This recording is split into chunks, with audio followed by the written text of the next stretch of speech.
The fight over whether to raise taxes in Massachusetts has been going on for more than 5 months now, and seemingly without end. But we're headed for a showdown in the coming days. A new fiscal year begins here in just 2 weeks, and some hard decisions about a new budget are inevitable. What will the result of the squabble between the governor and the legislature be? I'm joined now by two people in our state who follow this issue more closely than just about anyone else. Barbara Anderson, of course, from Citizens for Limited Taxation. Barbara, welcome. Thank you, Charlie. And Jim Braude from Tax Equity Alliance of Massachusetts. Jim, thank you for coming. Charlie, how are you? Good. Barbara, let me ask you, I think a couple of months ago when you folks were here, we were talking about a tax increase, and we were talking about it as inevitable. And yet there has been this tide, seemingly, anti-tax tide, that's been very strong. Is it inevitable, or has the public mood maybe turned it back? Well, you know, I definitely thought it was inevitable. But the House has done such a good job of setting the agenda here, of saying there will be no new taxes for fiscal 90, that I think we could get through fiscal 90 without new taxes, simply following their agenda. Fiscal 89 is still a problem. They still have a major deficit of fiscal 89. I think it's doable to do it without new taxes. Whether they can or not, I don't know. The problem is that even if the House and Senate can agree on measures to take to avoid taxes, the governor will not listen to them anyhow, and he seems to be the major stumbling block in avoiding a new tax package. Jim, are you at all surprised by this virulent anti-tax attitude in the state, and do you think that it might prevent a tax increase? I think the answer is ultimately no. I'm not surprised by it at all, when the reality is what we hear every day is bashing of government, describing whether Mike Dukakis should be impeached, whether the Senate's responsible, whether the House or some leaders should be promoted to emperor. You don't focus on the real issues. What people are beginning to see is what this no new tax dream is getting them is not just the elimination of waste. 8,000 to 10,000 teachers laid off. Human services workers doing the toughest jobs in the state seeing pay cuts. Senior citizens on home care waiting lists. The bottom line is we're just now beginning to see what this no new tax dream is really going to produce for people, and it surely isn't the vision they had originally been told by Barbara Anderson and others. But do you believe as strongly as you did a few months ago that new taxes are inevitable? Unquestionably. The question is only when and how much. When? I think probably not in this round in the next couple of weeks, but I think as the impact of the no new tax budget becomes very real in people's lives, I think it's going to happen. I'm not sure if it's the next couple of months, but it'll be quite soon. Any sense to that, do you think? Well, I just want to remind Jim that 200 years ago people died so that people like me would have the right to bash the government if the government deserves it. And I intend to bash all I can the people who are responsible for getting us into this situation. But in fact, we are praising the House. I think the House has tried, and I think because of the House, you could possibly avoid new taxes. I think it is a possibility if people continue to tell them that they want them to move in the direction of better management and more efficiency instead. The only real problem, again, with this, pardon me while I bash, is that the governor won't listen to them. So when they come in with good recommendations like cutting back on personnel and sick leave abuse, if he won't do it, he's the managerial part of government, he's the administrative branch, they can't force him to do it. But on the other hand, raising taxes and giving him more money to mismanage isn't going to solve the problem either, and people recognize that. I respect Barbara's right to bash and bash and bash some more, but the reality is it's purely a diversion, so you don't have to discuss the issues. You don't want to discuss whether there's such a thing as a fair tax agenda. You don't want to talk to the kids who are going to see thousands of their teachers laid off, to the senior citizens who are going to be denied services. What you want to do, and have been doing extraordinarily successfully, is diverting attention away from the real issues. Let's assume for the moment that Mike Dukakis is guilty of every sin that you're attributing to him. Fine. Let's put that behind us and deal with the reality of what people's lives are going to be come July 1 when this budget that you're praising becomes law. Last year you decried the fact that $90 million was cut out of the local aid pot. This year it's being what you call level funded, in fact cut another $100 million, yet you're supporting that budget. How do you justify that incredible inconsistency? People who don't study history are condemned to repeat it, so we have to make sure that people understand how we got here and who is responsible, why we're here, so that it doesn't happen again. Then we have to get through it.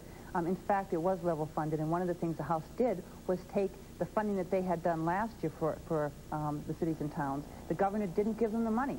So the House decided, why put it back in the budget when the governor's not going to spend it the way they want anyhow? So that's why it looks like it's not level funded. But in fact, I think the cities and towns have also been having a pretty good time of it during the economic boom. I think they can get through a year with the level funding. But by next year, I'd like to see us back on track with sharing of local aid. But we're not going to get there unless someone holds them accountable for their actions over the last 5 years and insists that it not happen again.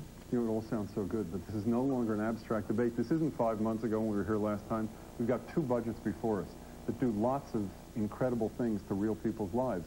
What do you say to those people? What do you say while you're saying let's extract every ounce of waste from government? What do you say to the kids whose teachers, thousands of them, are going to disappear in a couple of weeks? Jim, let's find out what Barbara's going to say, but we're going to take a break and come right back.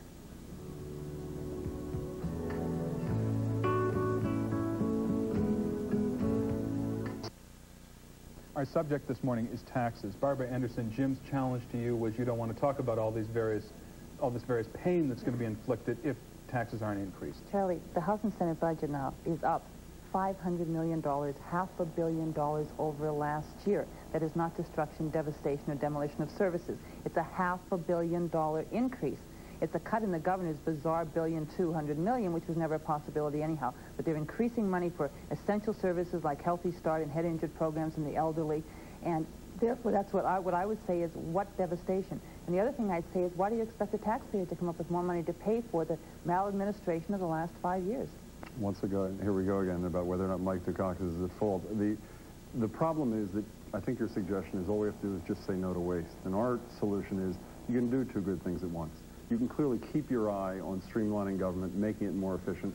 But I don't think anybody in the state, frankly, except you, still believes that unless we own up to the cost of caring, compassionate government, that it's going to survive in the 1990s. That's a cute trick, but actually 83% of the voters, 83% of the voters expect waste to be cut before there are new taxes because it doesn't work that way. But it's like extortion, Barbara. There's no corporation, exactly. There's no government that has ever eliminated every ounce of waste. We're never going to reach that point. Let's do two things at once. Let's not make people who depend on government to live decent lives be sacrificed until you're satisfied that waste has disappeared. Extortion is saying to taxpayers who are already paying the fourth highest tax burden in the country, if you don't pay more taxes, we're not going to take care of the needy. That's extortion. If you give in to extortion, they continue to extort, but they certainly don't solve their problem. Jim, let's explore the point Barbara makes. She says that $500 million is there's a $500 million increase in the budget in very difficult fiscal times. Isn't that a bit unusual?